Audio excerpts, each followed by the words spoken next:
నమస్కారం. సుధాకర్ టీవీ వార్తలకు స్వాగతం. చిత్తూరు జిల్లాలోని కాణిపాక వరసిద్ధి వినాయక స్వామివారి దేవస్థానంలో హుండీ లెక్కింపు కార్యక్రమంలో దేవస్థాన సిబ్బందితో పాటు బ్యాంకు సిబ్బందిని కూడా వస్తారు. చిత్తూరు నగరం కట్టమంచికి చెందిన ఆంధ్రా బ్యాంక్ అప్రైజర్గా పనిచేస్తున్న ప్రకాష్ చేతివాటం ప్రదర్శించి 100 గ్రాముల బంగారు బిస్కెట్ను దొంగిలించారు.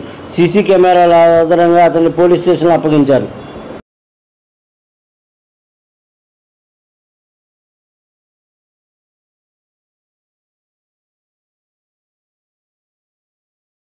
గణేశాయ నమః. ఓం గం గణపతయ నమః. కాణిపాకం వరసిద్ధి వినాయక స్వామి దేవస్థానంలో 30/5/2024 తారీఖు ఉదయం 7 గంటలకు హుండీ కౌంటింగ్ ప్రారంభమైంది.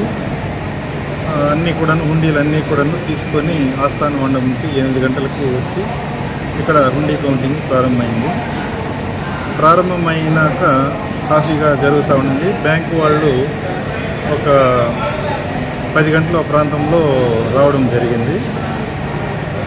ఫస్ట్ రౌండ్ ఇచ్చే టైంలో వాళ్ళు క్యాష్ రిసీవ్ చేసుకోవడానికి వచ్చారు.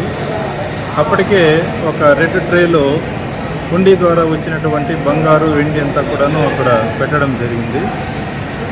అందులో 100 గ్రాములు ప్యూర్ గోల్డ్ 999 నంబర్ ఉన్నటువంటిది హుండీ ద్వారా వచ్చింది. అది 24 క్యారెట్స్.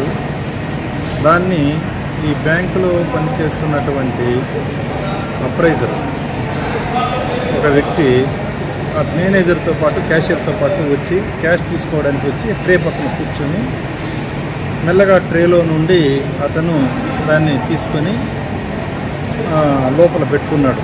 పంచి లోపల పెట్టుకున్నాడు. పంచి లోపల బహుశా నిక్కర్ ఉండొచ్చు, దాంట్లో పెట్టుకున్నాడు.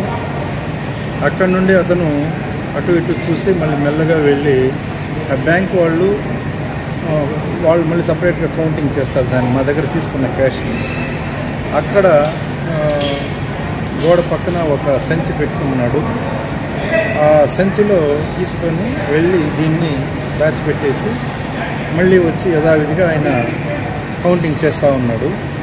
ఈ విషయాన్ని సీసీ కెమెరాల ద్వారా మా సీసీ కంట్రోల్ రూమ్ నుండి నాకు ఫోన్ వచ్చింది.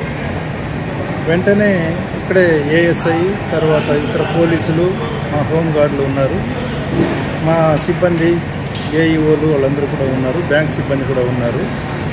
వాళ్ళందరినీ వెళ్ళి అక్కడ సెర్చ్ చేయమని చెప్పాను. సెర్చ్ చేస్తే ఒక బ్యాగ్లో ఓపెన్ చేసి చూస్తే దాంట్లో ఈ 100 గ్రాములు ప్యూర్ గోల్డ్ బిస్కెట్, ఒక రింగు, అది ఒక 1.5 గ్రాము ఉంటుంది. తర్వాత అతని షర్ట్ కూడా దాంట్లోనే ఉండింది. షర్ట్ జోబులో ఒక 500 రూపాయలు ఉండింది. యాక్చువల్గా అయితే హుండీ కౌంటింగ్ వచ్చేటప్పుడు బంగారు కానీ డబ్బు కానీ ఏమి కూడా తీసుకొని రాకూడదు. ఆయన అప్రైజర్గా పనిచేస్తున్నాడు.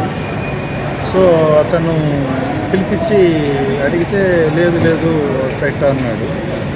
నేను సీసీ కెమెరాల్లో చూసే బాబు నేను అడుగుతున్నది నిజం ఒప్పుకో అని అంటే మళ్ళీ నిజమే అనేసి అన్నాడు. నేనేదో చెక్ చేసేదాన్ని తీసుకొని పోయినాను అని అన్నాడు. చెక్ చేసేది అనేది ఆయన అప్రైజర్గా ఉన్నా కానీ 2 గంటలకు అది మా వాళ్ళ సమక్షంలో జరుగుతుంది. అది ఫుల్ చేసిన తర్వాత మళ్ళీ 2 గంటలకు ఆఫ్టర్ లంచ్ మా వాళ్ళ సమక్షంలోనే దాన్ని అప్రైజ్ చేస్తారు ఆయన. కానీ ఇది జరిగింది సంఘటన 10:19 ఆయన లోపల పెట్టుకోవడం, అక్కడ పోయి దాచిపెట్టడము 10:28. అంటే ఫస్ట్ రౌండ్ క్యాష్ తీసుకుని పోయే టైంలోనే ఈ విధంగా జరిగింది. ఈ విధంగా జరిగేటప్పుడు మళ్ళీ సీసీ కెమెరాలో పరిశీలించి ఫుటేజ్లన్నీ కూడా తెప్పి చూస్తే ఆయన దోషి అనేది అర్థమైంది. వెంటనే పోలీసులకు ఇన్ఫామ్ చేసి కేసు పెట్టడం జరిగింది. ఇది జరిగింది. ప్రకాష్